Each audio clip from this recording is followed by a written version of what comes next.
Okay, so I'm recording kind of a weird video today. We are going to do a makeup look with this prosthetic I made, and I'm going to show you guys how I apply it and everything. To be honest with you, I don't even know what this look is called. It's just something that, like, I just came up with, you know? Like, sometimes you just gotta be creative.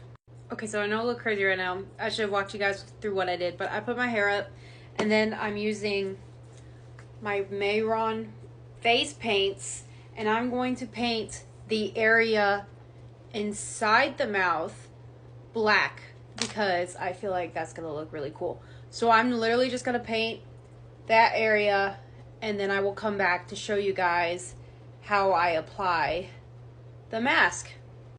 Oh my god, I look crazy right now.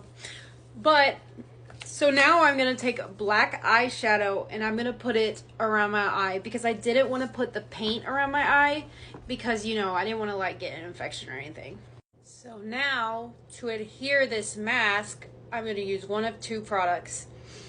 I look so crazy.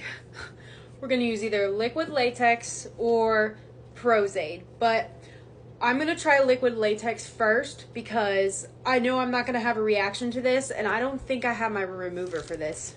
Also, a quick note, while you're applying the liquid latex, I want you to be really careful to avoid your eyebrows because this stuff will pull out hair. And let me kind of see where it's going. Yeah, okay. And the last thing you want is to pull out your hair just for a makeup look.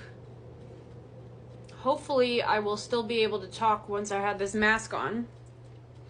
But if not, I will just show you guys what I'm doing and see if I could create a voiceover. Oh no, I think I got my eyebrow a little bit. Okay, we're good, we're good. I can't really talk, y'all, so I'm gonna have to do a voiceover. Talk and we'll see how this works. I'm taking a foundation now and kind of blending in the prosthetic. I made it way too thick, to be honest. But yeah, we're just gonna kind of try to blend it out a little bit.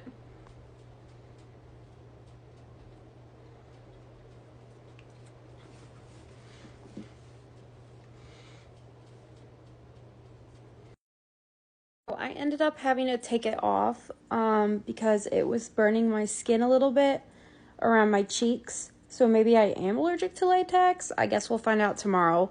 And also, I literally may have gotten contact dermatitis for making this for you guys. So, you know, if you want to like and subscribe, I'd really appreciate it.